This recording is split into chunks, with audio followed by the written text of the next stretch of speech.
اعوذ باللہ من الشیطان الرجیم بسم اللہ الرحمن الرحیم۔ سورہ بنی اسرائیل کی 3 آیتیں پڑھ رہا ہوں۔ آیت نمبر 30، آیت نمبر 31، آیت نمبر 32۔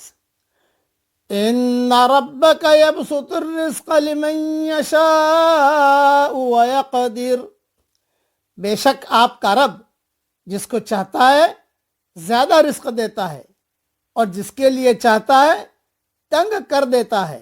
انہو کان بعبادہ خبیرا بصیرا، وہ اپنے بندوں کو جاننے والا اور دیکھنے والا ہے۔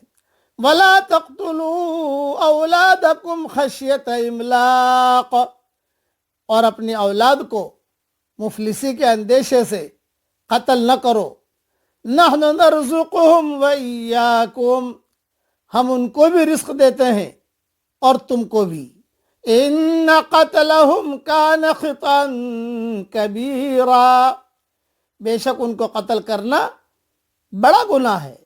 ولا تقربوا الزنا انہ کان فاحشہ، اور زنا کے قریب بھی نہ جاؤ، یقیناً وہ بے حیائی ہے۔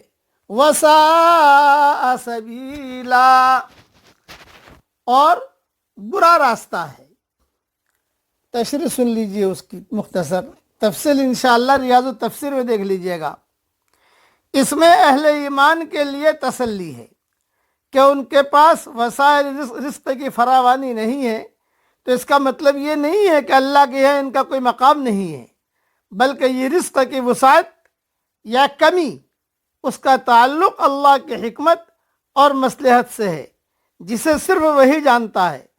وہ اپنے دشمنوں کو قارون بنا دے اور اپنوں کو اتنا ہی دے کہ جس سے بمشکل وہ اپنا گزارا کر سکیں، یہ اس کی مشیت ہے۔ جس کو وہ زیادہ دے وہ اس کا محبوب نہیں، اور جس کو بہت دے بالکل نہ دے تو اس کا مبغوض نہیں۔ یہ ذہن میں رکھنا، مال کا ملنا یہ کامیابی کی نشانی نہیں ہے، اور مال کا نہ ملنا یہ ناکامی کی نشانی نہیں ہے۔ ہر حال میں اللہ کے حکم کا پورا ہونا یہ کامیابی کی نشانی ہے، اور اللہ کا حکم کا ٹوٹنا یہ ناکامی کی نشانی ہے۔ دوسرا کہ یہ جو کہا گیا کہ وَلَا تَقْتُلُوا أَوْلَادَكُمْ خَشْيَةَ إِمْلَاقٍ، اپنی اولاد کو مفلسی کے ڈر سے قتل نہ کرو، اس کی تفسیر جو ہے سورہ انعام میں بھی گزر چکی ہے، آیت نمبر 151 میں۔ حدیث میں آتا ہے، حضور سورہ انعام میں گزر چکی ہے، حدیث میں آتا ہے کہ حضور صلی اللہ علیہ وسلم نے شرک کے بعد جس گناہ کو سب سے بڑا قرار دیا وہ یہی ہے کہ تو اپنی اولاد کو اس ڈر سے قتل کر دے کہ وہ تیرے ساتھ کھائے گی۔ یہ حدیث صحیح بخاری شریف میں ہے۔ آج کل قتل اولاد کا گناہ عظیم نہایت منظم طریقے سے اور خاندانی منصوبہ بندی کے حسین عنوان سے پوری دنیا میں ہو رہا ہے، اور مرد حضرات بہتر تعلیم اور تربیت کے نام پر اور خواتین اپنے حسن کو برقرار رکھنے کے لیے اس جرم کا عام ارتکاب کر رہی ہیں۔ اللہ تعالی ہم سب کی پوری حفاظت فرمائے۔ پھر آگے فرمایا زنا کے قریب مت جاؤ۔ اسلام میں زنا چونکہ بہت بڑا جرم ہے، اتنا بڑا کہ کوئی شادی شدہ مرد یا عورت اس کا ارتکاب کر لے تو اسے اسلامی معاشرے میں زندہ رہنے کا ہی حق نہیں ہے۔ پھر اسے تلوار کے ایک وار سے مار دینا ہی کافی نہیں ہے، بلکہ حکم ہے کہ پتھر مار مار کر اس کی زندگی کا خاتمہ کیا جائے تاکہ وہ معاشرے میں نشان عبرت بن جائے۔